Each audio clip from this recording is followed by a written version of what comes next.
ये कहानी एक ऐसे कैदी की है जो दुनिया की किसी भी जेल से जब चाहे भाग सकता है, पर इस कैदी ने जो किया शायद रहती दुनिया तक कोई ऐसा न कर पाए।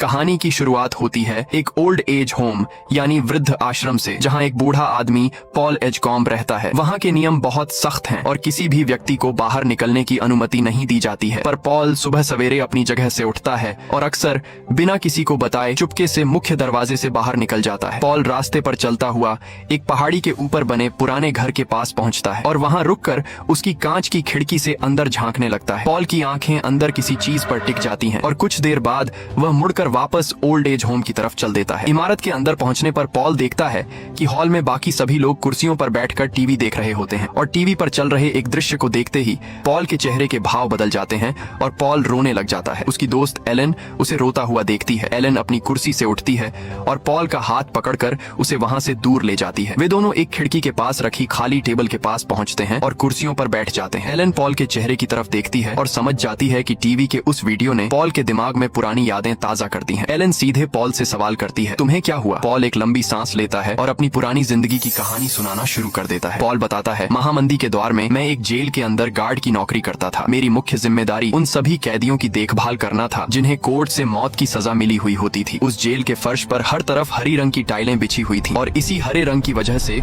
उस जगह को ग्रीन माइल कहा जाता। कहानी कई साल पीछे चली जाती है, जहां हमें कोल्ड माउंटेन जेल का मैदान दिखाई देता है और वहां बहुत सारे कैदी अपना काम कर रहे होते हैं। उसी वक्त जेल के मुख्य दरवाजे से एक बड़ा ट्रक अंदर आता है और उस ट्रक के अंदर मौत की सजा पाया हुआ एक नया कैदी मौजूद होता है। तभी दृश्य बदलता है और 44 साल का पॉल दर्द से कराहता हुआ दिखाई देता है। यही बूढ़ा जो अपनी बात इस औरत को सुना रहा है। पॉल को यूरिन इन्फेक्शन की बीमारी हो जाती है, यानी हर बार पेशाब करने में बहुत दर्द, और वह इस वक्त टॉयलेट के अंदर खड़ा होता है। ब्रूट्स नाम का एक गार्ड दरवाजे पर जोर से दस्तक देता है और पॉल को बताता है नया कैदी पहुंच गया है। पॉल टॉयलेट से बाहर आता है और बाकी गार्ड्स के साथ मिलकर कैदी को अंदर लाने की तैयारियां शुरू कर देता है। वह नया कैदी ट्रक के पिछले हिस्से से नीचे कदम रखता है। पर्सी नाम का एक घमंडी और क्रूर गार्ड अपनी जगह से आगे बढ़ता है और कैदी के साथ चलते हुए जोर से चिल्लाता है, एक नया मरने वाला बंदा आ रहा है, जल्द की ये मारा जाएगा। पर्सी की यह बात सुनकर वहां मौजूद बाकी गार्ड उसकी तरफ घूरते हैं और उन सभी के चेहरों पर गुस्सा साफ दिखाई देता है। नया कैदी ब्लॉक के अंदर दाखिल होता है और उसे देखते ही डेल और बिटरबक नाम के कैदी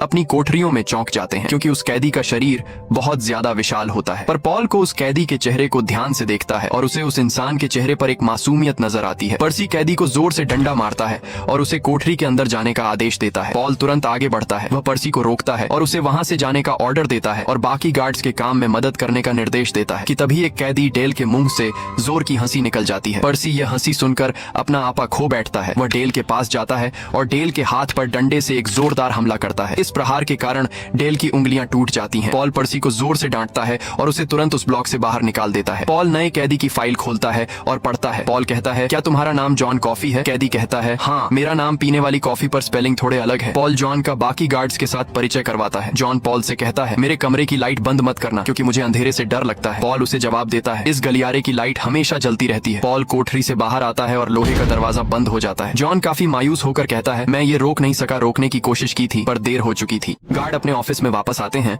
और आपस में बातचीत करते हैं कि यह नया कैदी दिमागी रूप से कमजोर लगता है और इसे बहुत जल्द फांसी दी जाएगी। हैरी नाम का गार्ड अपनी बात रखता है, यह इंसान जैसा भी हो, इसने जो भी अपराध किया है उसकी सजा इसे जरूर मिलनी चाहिए। हैरी अपने हाथ से जॉन की फाइल पॉल की तरफ बढ़ाता है और पॉल उसे पकड़कर पढ़ने लगता है। फाइल के पन्नों में लिखा होता है कि लुइसियाना के एक गांव में एक परिवार बहुत बड़े सदमे से गुजर रहा था क्योंकि उनके घर की 2 बेटियां अचानक कहीं गायब हो गई थीं। गांव के बहुत सारे पड़ोसी और कई पुलिस वाले मिलकर उन दोनों लड़कियों को हर जगह ढूंढ रहे होते हैं। खोजबीन के दौरान लड़कियों के पिता की नजर जमीन पर पड़ती है और वहां उसे खून से सनी हुई एक गुड़िया मिलती है। अचानक उन सभी लोगों के कानों में एक आदमी की तेज और दर्द भरी चीख गूंजती है और वह आवाज जॉन काफी की होती है। लोग आवाज की तरफ दौड़ते हैं और देखते हैं कि जॉन वहां बैठकर रो रहा होता है। जॉन के दोनों हाथों में वह दोनों लड़कियां होती हैं और उनके शरीर खून से पूरी तरह लथपथ होते हैं। भीड़ तेजी से दौड़कर जॉन के पास पहुंच जाती है। लड़कियों का पिता जॉन को देखते ही गुस्से से भर जाता है। वह जॉन पर टूट पड़ता है और उसे बुरी तरह पीटने लगता है। जॉन रोते रोते वहां खड़े पुलिस वालों की तरफ देखता है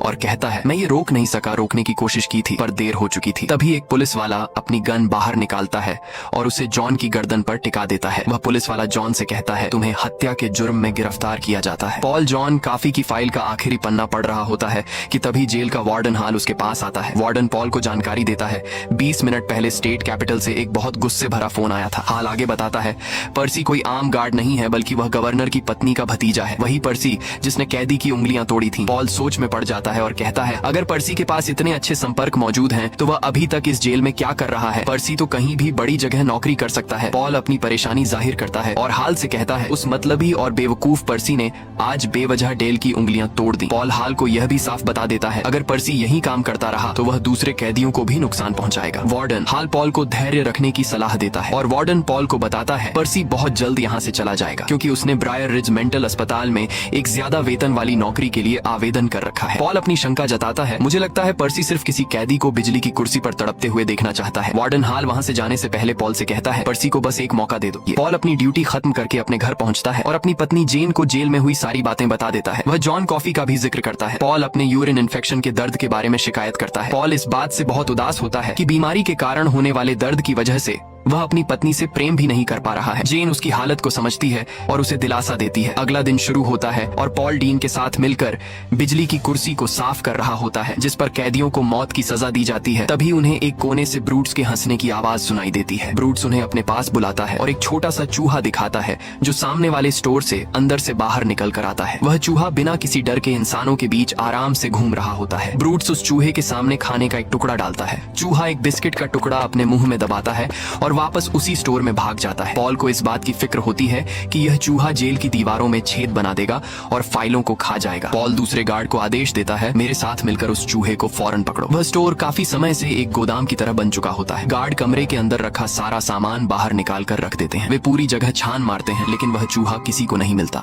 अगले दिन जालिम पर्सी शीशे के सामने खड़े होकर अपने बाल बना रहा होता है और अचानक वह चूहा उसके ठीक पीछे फर्श पर दिखाई देता है। दो गार्ड चूहे को फिर से बिस्किट खाने को दे देते हैं पर पर्सी अपना डंडा पकड़कर मन ही मन चूहे को मारने की प्लानिंग कर लेता है। पर्सी चूहे पर हमला करता है पर चूहा बच जाता है। पर्सी चूहे को मारने के लिए आसपास रखी चीजें उठाकर उसकी तरफ फेंकने लगता है। चूहा पर्सी के हमलों से बच जाता है और तेजी से भागकर वापस स्टोर रूम के अंदर छिप जाता है। पर्सी गुस्से में स्टोर का दरवाजा खोलता है और चूहे को ढूंढने के लिए कमरे का सारा सामान उठाकर बाहर फेंकने लगता है। पॉल और ब्रूट्स वहाँ पहुँचते हैं और पर्सी की यह हरकत देखते हैं। ब्रूट्स कहने लगता है कि कल हमने भी कोशिश की थी पर पॉल उसे चुप रहने को कहता है क्योंकि उन्हें पता होता है कि पर्सी इस तरह चूहे को नहीं ढूंढ पाएगा और अब फिर से इसको सारा सामान अंदर रखना पड़ेगा। पॉल पर्सी को शांत होने के लिए कहता है ताकि कैदियों को और ज्यादा परेशानी न हो। पर्सी पॉल की बात मानने से इनकार कर देता है जिस बात से पॉल का दोस्त ब्रूट्स उसे गले से पकड़ लेता है। पर्सी चुप नहीं होता और अपने संपर्कों का इस्तेमाल करके ब्रूट्स को नौकरी से निकलवाने की धमकी दे डालता है। ब्रूट्स ये बात सुनकर गुस्से में आ जाता है और आगे बढ़कर पर्सी को फिर से दबा लेता है। पॉल तुरंत बीच में आता है और ब्रूट्स को शांत करने की कोशिश करता है। इसके बाद पॉल पर्सी की तरफ देखता है और उसे चेतावनी देता है मैं जानता हूँ तुम्हारे संपर्क किन लोगों से हैं और अगर तुमने दोबारा धमकी दी तो मैं तुम्हें यही धरती में गाड़ दूंगा। अगला दिन आता है और पॉल अपनी पूरी टीम के साथ मिलकर कैदी बिटरबक को दी जाने वाली फांसी का अभ्यास शुरू करता है। जेल का एक चौकीदार जिसका नाम टुट टुट है गार्ड्स उससे अभ्यास के लिए आगे आने को कहते हैं। रात का समय होता है और बिटरबक के सिर के ऊपर के बालों को मुंडवा दिया जाता है। बिटरबक अपनी फांसी को लेकर बहुत डरा हुआ होता है और अपने पुराने अच्छे दिनों को याद करने लगता है। पॉल उसके पास जाता है और उसे शांत करने की कोशिश करता है। इसके बाद बिटरबक को फांसी वाले कमरे में ले जाकर बिजली की कुर्सी पर बैठाया जाता है। ब्रूट्स आगे बढ़ता है और बिटरबक के सिर पर एक गीला स्पंज रख देता है। इसका कारण ये होता है कि बिजली सीधे दिमाग तक पहुंचे और मौत जल्दी हो जाए। रात के ठीक 10 बजते ही ब्रूट्स अधिकारियों की तरफ देखता है और बिजली का लीवर खींचने का आदेश देता है। लीवर खींचते ही बिटरबक के शरीर में तेज करंट दौड़ता है। उसका शरीर जलने लगता है और उसे अपने की सजा मिल जाती है। यह पूरी प्रक्रिया चल रही होती है और पर्सी एक छोटे से कमरे के अंदर से यह सब बड़े ध्यान से देखता रहता है। मौत के बाद पर्सी बिटरबक के मृत शरीर के पास जाता है। पर्सी शरीर को देखकर मजाक उड़ाता है और कहता है नर्क से मुझे एक कार्ड भेजना। इस घटना के बाद पॉल पर्सी के पास जाता है और उसे बताता है मुझे ब्रायर रिज पागल खाने में तुम्हारे नौकरी के आवेदन के बारे में पता चल गया है। पर्सी इस बात को मान लेता है और पॉल के सामने एक वादा करता है। पर्सी कहता है अगर मुझे एक बार कैदियों को फांसी देने का मुखिया बनने का मौका मिले तो मैं यहाँ से चला जाऊंगा, चाहे सिर्फ एक बार के लिए ही क्यों ना हो। पॉल अपने दिमाग में सोचता है अगर पर्सी अगली सुबह अपना रवैया ठीक रखता है तो वह उसकी यह इच्छा पूरी कर सकता है। अगले दिन जब पॉल अपनी डेस्क पर बैठा होता है तभी उसे कैदी की तेज हंसी सुनाई देती है। पॉल अपनी जगह से उठता है और जाकर देखता है कि डेल उसी छोटे चूहे को अपना पालतू बना लेता है। डेल के चेहरे पर खुशी होती है और वह पॉल को बताता है, मैंने इसका नाम मिस्टर जिंगल्स रख दिया है। डेल उस चूहे को छोटे छोटे करतब भी सिखाता है। पर्सी भी वहाँ यह सब देखने के लिए आता है और इस बार उसका व्यवहार पहले से काफी बेहतर होता है। पर्सी डेल से कहता है, मैं दोपहर में इस चूहे के रहने के लिए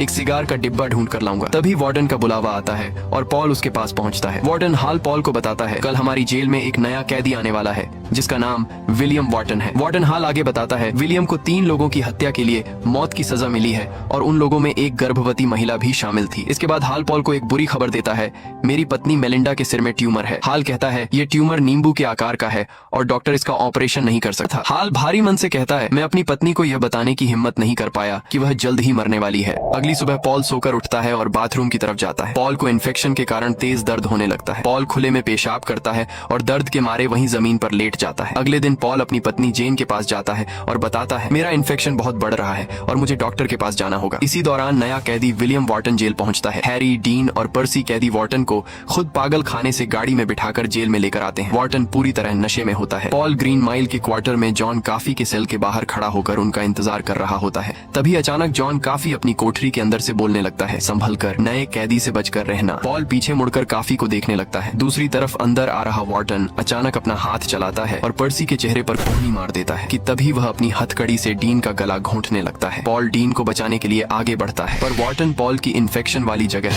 यानी पेशाब वाली जगह पर लात मार देता है। पॉल दर्द में अपनी बंदूक निकालता है लेकिन डीन के सामने होने की वजह से पॉल गोली नहीं चला पाता। पॉल पास खड़े पर्सी को वार्टन पर हमला करने का आदेश देता है लेकिन पर्सी डर के मारे चुपचाप खड़ा रहता है और कुछ नहीं कर पाता। अचानक ब्रूट्स वहां पहुंचता है। वो पर्सी का डंडा लेकर वार्टन के सिर पर जोरदार हमला करता है। वार्टन बेहोश होकर जमीन पर गिर जाता है। पॉल वार्टन को कोठरी में बंद करता है और ब्रूट्स और पर्सी दोनों को घायल गार्ड्स को अस्पताल ले जाने का निर्देश देता है। वह वार्डन के लिए रिपोर्ट तैयार करने को भी कहता है। पॉल को अपने इन्फेक्शन पर हमले की वजह से असहनीय दर्द होने लगता है और वह फर्श पर बैठ जाता है। जॉन काफी पॉल को अपनी कोठरी के पास आने को बोलने लगता है। जॉन काफी अचानक अपने हाथ बाहर निकालता है और पॉल को पकड़ लेता है। जॉन काफी अपना हाथ पॉल के पेशाब वाली जगह पर रखकर उसे जोर से दबाने लगता है। कैदी डेल यह देखकर मदद के लिए जोर जोर से चिल्लाता है, कोई जल्दी पॉल को बचाओ, नहीं तो काफी पॉल का सामान तोड़ देगा। पर वहाँ कोई दूसरा गार्ड मौजूद नहीं होता। जॉन काफी की कोठरी की बत्तियां अचानक तेज रोशनी से चमक उठती हैं। इसके तुरंत बाद सब शांत हो जाता है और जॉन काफी पॉल को छोड़ देता है। जॉन काफी जोर से खांसता है और उसके मुंह से छोटे छोटे कीटाणुओं का एक झुंड बाहर निकालने लगता है। वे कीटाणु हवा में तैरते हैं और गायब हो जाते हैं। पॉल जॉन काफी से पूछता है, तुमने मेरे साथ क्या किया? जॉन जवाब देता है, मैंने बस मदद की, और इतना बोलकर काफी अपने बेड पर पलटकर सो जाता है। पॉल उलझन में उठकर बाथरूम जाता है। उसका इन्फेक्शन पूरी तरह खत्म हो चुका होता है और उसे दर्द से राहत मिल जाती है। आज बहुत दिन बाद पॉल को खुलकर और बिना दर्द के पेशाब आता है। पॉल घर जाता है और पूरी रात से लेकर सुबह तक अपनी पत्नी के साथ प्रेम करता है क्योंकि पॉल जॉन काफी की शक्ति से 18 साल का जवान लड़का बन गया था। पॉल जेन को बताता है, मैं डॉक्टर के पास नहीं गया था बल्कि जॉन ने मेरा इन्फेक्शन ठीक कर दिया। पॉल जेल के ऑफिस में फोन करता है और कुछ दिन की छुट्टी ले लेता है क्योंकि पॉल जॉन काफी के पुराने वकील बर्ट हैमरस्मिथ से मिलने जाता है ताकि वह जॉन का एहसान चुका सके। पॉल बर्ट से मिलता है और जॉन को नया मुकदमा दिलाने में मदद मांगता है। पॉल बर्ट को बताता है कि जॉन निर्दोष है, वो किसी का मर्डर नहीं कर सकता। हैमरस्मिथ पॉल को अपने पालतू कुत्ते की कहानी सुनाता है। वह बताता है कि उस कुत्ते ने बिना किसी कारण के अचानक एक दिन उसके बेटे पर हमला कर दिया था। हैमरस्मिथ का परिवार हमेशा यही सोचता था कि वह कुत्ता बहुत अच्छा है, पर जैसे बिना किसी कारण कुत्ते ने बच्चे की आंख खा ली थी, उसी तरह जॉन काफी ने भी बच्चियों को बिना किसी कारण से अचानक मार दिया। हैमरस्मिथ बताता है, मैंने कुत्ते को गोली मार दी थी, इसी तरह से काफी को भी मौत की सजा मिलनी चाहिए। हैमरस्मिथ पॉल की तरफ देखता है और कहता है, उस कुत्ते और जॉन में कोई फर्क नहीं है। अगले दिन पॉल धन्यवाद के रूप में जॉन के लिए कॉर्न ब्रेड लेकर आता है। पॉल बताता है कि यह ब्रेड उसकी पत्नी ने बनाया है। जॉन ब्रेड देखकर खुश होता है और उसे डेल और मिस्टर जिंगल्स नाम के चूहे के साथ बांटकर खाता है। वार्टन सोचता है कि जॉन उसे भी ब्रेड देगा। जॉन ब्रेड का थोड़ा सा हिस्सा अपने पास बचाकर रख लेता है। कुछ समय बाद वार्टन पर्सी पर हमला कर देता है। वह अपनी कोठरी की सलाखों से हाथ बाहर निकालकर पर्सी का गला घोंट देता है। पर्सी डर के मारे अपनी पैंट में ही पेशाब कर देता है। डेल ये देखकर पर्सी का मजाक उड़ाता है और जोर से हंसता है। पर्सी डेल की हंसी से नाराज हो जाता है और उसे सजा देने का फैसला करता है। वार्टन को एकांत कोठरी में बंद कर दिया जाता है। अगले दिन गार्ड डेल को उसकी फांसी का समय बता देते हैं। डेल अधिकारियों से प्रार्थना करता है, मेरे मरने के बाद मेरे चूहे का ध्यान रखना। पॉल और ब्रूट्स डेल को आश्वासन देते हैं, हम चूहे को सर्कस में भेज देंगे। उसी समय मिस्टर जिंगल्स यानी चूहा कोठरी से बाहर भाग रहा होता है। क्रूर पर्सी अपने पैर से उस चूहे को बुरी तरह कुचल देता है, क्योंकि डेल क्रूर पर्सी के बीच में पेशाब करने वाली घटना पर हंसा था। डेल यह देखकर गहरे सदमे में चला जाता है। तभी जॉन काफी पॉल को निर्देश देता है, मिस्टर जिंगल्स को उठाकर मेरे हाथ में रख दो। जॉन काफी उस मरे हुए चूहे के ऊपर फूंक मारता है और जॉन का हाथ तेजी से चमकने लगता है। मिस्टर जिंगल्स फिर से जिंदा होता है और भागकर डेल के पास चला जाता है। वहाँ मौजूद सभी अधिकारी यह घटना देखकर हैरान रह जाते हैं। अब एक बरसात वाली रात में डेल की फांसी का वक्त आ जाता है। गार्ड डेल को ले जाकर बिजली की कुर्सी पर बैठाते हैं। पर्सी जानबूझकर स्पंज को पानी में गीला नहीं करता। पॉल की नजर फर्श पर जाती है और वहाँ पानी की कोई बूंद नहीं होती। पॉल को शक होता है और वह फांसी रोकने के लिए मन ही मन सोचता है, लेकिन क्रूर पर्सी तुरंत अधिकारी को लीवर खींचने का इशारा कर देता है। बिजली चालू होती है और डेल दर्द से जोर जोर से चिल्लाने लगता है। वॉर्टन अपनी कोठरी के अंदर पागलों की तरह चिल्ला चिल्ला कर गाना गाने लगता है। जॉन अपनी कोठरी में डेल का सारा दर्द महसूस करता है। जॉन काफी की शक्तियां फिर से काम करने लगती हैं। तभी मिस्टर जिंगल्स जॉन के हाथ से छूटता है और दूसरी कोठरी में छिप जाता है। डेल की मौत की सजा देखने आए लोग डेल को जलता देखकर डर जाते हैं। तभी ब्रूट्स पॉल को बिजली बंद करने के लिए कहता है। पॉल मना करता है और बताता है, बिजली बंद करने से डेल को और ज्यादा दर्द होगा। डेल के शरीर में आग लग जाती है। पर्सी डर के मारे अपना चेहरा दूसरी तरफ घुमा लेता है। पॉल पर्सी को पकड़कर घुमाता है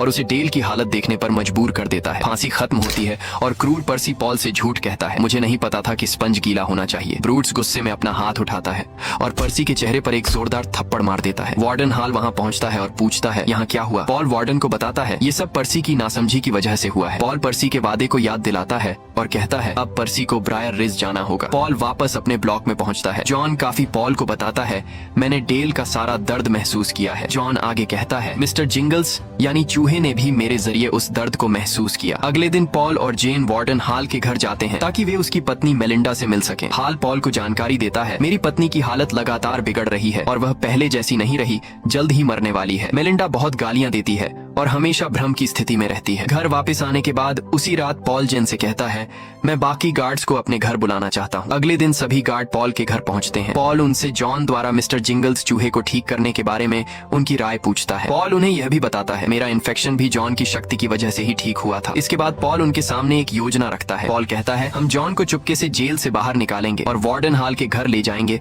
ताकि वह मेलिंडा को ठीक कर सके। गार्ड शुरू में इस योजना से इनकार कर देते हैं क्योंकि उन्हें डर होता है कि अगर वे किसी कैदी को बाहर ले जाते हुए पकड़े गए तो उन्हें जेल की सजा हो जाएगी और नौकरी से निकाल दिया जाएगा। पॉल उन्हें यकीन दिलाता है, ये मिशन पूरी तरह गुप्त रहेगा और कैदी वार्टन या क्रूर पर्सी को इसके बारे में कुछ पता नहीं चलेगा। पॉल एक ड्रिंक तैयार करता है और उसमें नींद की गोलियां मिला देता है। वह ड्रिंक कैदी वार्टन को पीने के लिए दे देता है। गार्ड पर्सी को पकड़ते हैं और उसे उसके कामों की सजा के तौर पर स्टोर रूम में बंद कर देते हैं। वे जॉन की कोठरी का दरवाजा खोलते हैं और उसे बाहर निकालते हैं। जैसे ही वे जेल से बाहर निकलने वाले होते हैं, नशे में धुत कैदी वार्टन जॉन काफी का हाथ जोर से पकड़ लेता है। जॉन काफी को तुरंत वार्टन के द्वारा किए गए सारे अपराध दिखाई देने लगते हैं। पॉल आगे बढ़ता है और वार्टन के हाथ से जॉन का हाथ छुड़ा लेता है। पॉल जॉन को जेल से बाहर निकालता है और अपने ट्रक में बैठा लेता है। वे सभी ट्रक में सवार होकर वार्डन हाल के घर की तरफ निकल जाते हैं। वे वार्डन हाल के घर पहुंचते हैं और हाल अपनी शॉर्ट गन निकालकर उन्हें धमकाता है। हाल को लगने लगता है कि जेल में कोई दंगा हुआ है या कैदी भागने की कोशिश कर रहे हैं। पॉल वार्डन हाल के पास जाता है और धीरे धीरे उसे पूरी बात समझाकर शांत कर देता है। जॉन सीढ़ियां चढ़कर ऊपर जाता है और मेलिंडा के चेहरे के पास पहुंचता है। जॉन काफी मेलिंडा के पास बैठकर बोलता है, मैंने इसका रोग ढूंढ लिया है। मेलिंडा के मुंह से एक अजीब सी चीज निकलती है और वह सीधे जॉन के मुंह के अंदर चली जाती है कि तभी कमरे की रोशनी अचानक बहुत तेज हो जाती है और वहाँ एक छोटा सा भूकंप आता है। जॉन जोर से खांसता है और पीछे की तरफ फर्श पर गिर जाता है और मेलिंडा से उसका संपर्क टूट जाता है। मेलिंडा तुरंत एक सुंदर लड़की की तरह दिखने लगती है। वह अब पूरी तरह स्वस्थ हो जाती है और उसे अपनी बीमारी या एक्सरे के बारे में कुछ भी याद नहीं रहता। वार्डन हाल अपनी पत्नी को ठीक होता देखता है और खुशी के मारे रोने लगता है। तभी फर्श पर पड़ा हुआ जॉन फिर से खांसता है, लेकिन इस बार जॉन उन कीटाणुओं को अपने मुंह से बाहर नहीं निकाल पाता। मेलिंडा उपहार के रूप में जॉन कॉफी को अपने गले से उतारकर सेंट क्रिस्टोफर हीलर का एक पेंडेंट गले में पहनाती है। इसके बाद वे सभी लोग जॉन को लेकर वापस जेल लौट आते हैं, लेकिन जॉन अभी भी बहुत कमजोर और अस्वस्थ रहता है। डीन पॉल के पास आता है और बताता है कैदी वार्टन को लगभग होश आ गया है। इसके बाद गार्ड क्रूर पर्सी को स्टोर रूम से बाहर निकालते हैं और उसका व्यवहार काफी गुस्से में रहता है। पॉल पर्सी के पास जाता है और उसे सलाह देता है इस बात को भूल जाए क्योंकि हम किसी को नहीं बताएंगे तुमने बीच में पेशाब कर दिया था, बदले में तुम भी मुंह मत खोलना। पर्सी जवाब देता है, मैं इस बारे में सोचूंगा। जबकि बाकी सभी गार्ड अभी भी पर्सी को लेकर चिंतित रहते हैं। पर्सी कहता है, मैं एक दिन इस घटना का जिक्र जरूर करूंगा, और वह वहाँ से आगे बढ़ने लगता है। पर्सी जैसे ही बाहर की तरफ जाने लगता है कि तभी जॉन काफी सलाखों के बीच से अपने हाथ बाहर निकालता है और पर्सी को पकड़ लेता है। जॉन काफी पर्सी को खींचकर अपना चेहरा उसके चेहरे से सटा देता है और अपना मुंह खोलकर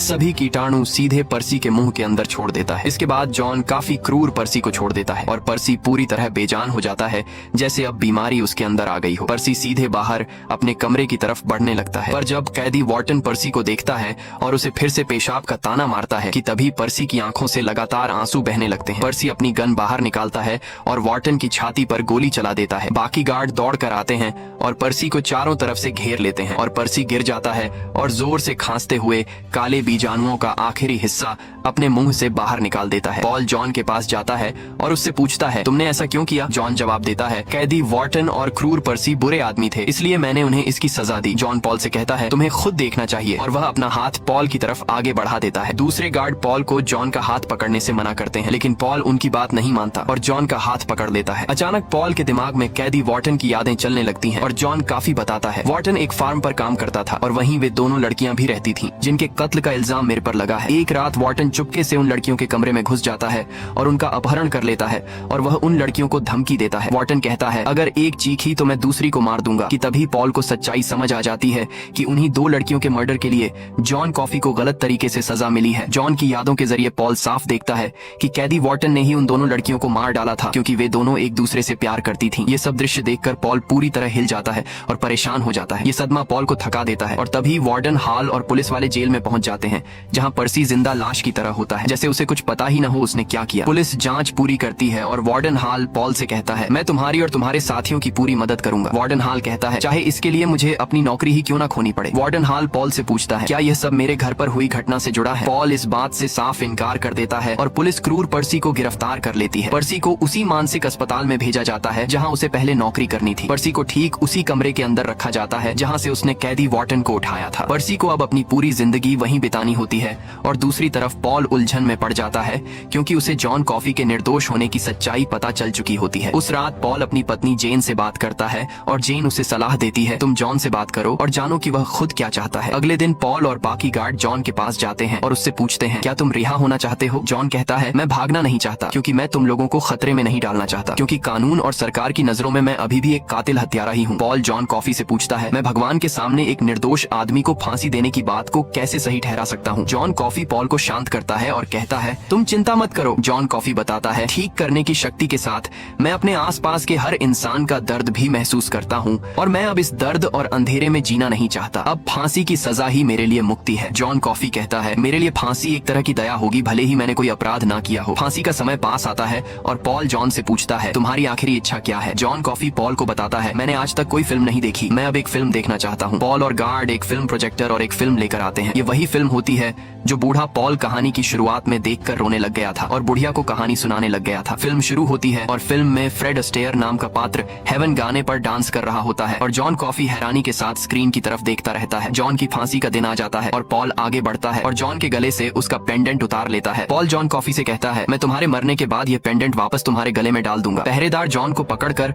ऑडिटोरियम के अंदर ले जाते हैं और जॉन कॉफी कहता है, ये सभी लोग मेरे से नफरत कर रहे हैं, क्योंकि इनको लगता है लड़कियों को मैंने मारा है। दर्शकों के बीच उन मारी गई लड़कियों के माता पिता भी बैठे होते हैं जो जॉन कॉफी को गालियां देने लगते हैं, पर ब्रूट्स जॉन के पास जाता है और कहता है, हम तुमसे नफरत नहीं करते, तुम सिर्फ हमारी तरफ ध्यान लगाओ। गार्ड जॉन को कुर्सी से बंधा हुआ देखते हैं और उनके आंसू बहने लगते हैं। जब गार्ड जॉन कॉफी का चेहरा ढकने लगता है तो जॉन कॉफी कहता है, मुझे अंधेरे से डर लगता है। तो पॉल गार्ड को जॉन कॉफी की बात मानने का हुक्म देता है। पॉल दोबारा चेक करता है कि स्पंज पूरी तरह से गीला है या नहीं और वह जॉन के सिर पर कैप लगा देता है। पॉल एक कदम आगे बढ़ाता है, वह जॉन कॉफी से हाथ मिलाता है, पर जब पॉल ने कॉफी का हाथ पकड़ा तो पॉल को एक आवाज सुनाई दी। जॉन कॉफी मन ही मन कहता है, उसने बच्चियों को प्यार की आड़ में मार डाला और ऐसे ही सही दुनिया कर रही है। पॉल एक कदम पीछे होता है और अधिकारी को कुर्सी चालू करने का आदेश दे देता है। कुर्सी चालू होती है और जॉन की मौत हो जाती है। इसके बाद पॉल व पेंडेंट जॉन कॉफी को वापस पहना देता है। इसके बाद पॉल और ब्रूट्स नौकरी छोड़ देते हैं। जॉन की मौत के बाद पॉल और ब्रूट्स दोनों एक युवा सुधार गृह में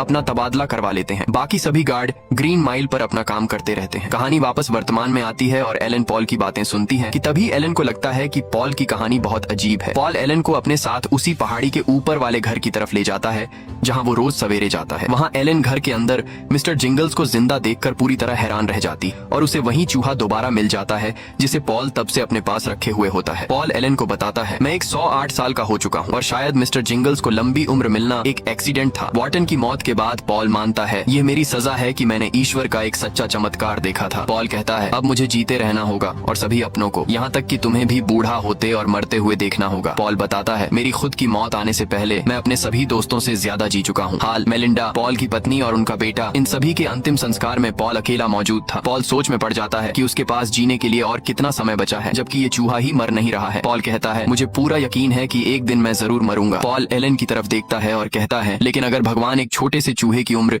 इतने सालों तक बढ़ा सकता है तो आखिर मुझे और कितने साल जीना होगा। अंत में एक दिन एलन भी मर जाती है। अगर आपको ये कहानी पसंद आई तो वीडियो को लाइक करें, चैनल को सब्सक्राइब करें और एक प्यारा सा कमेंट करें। धन्यवाद।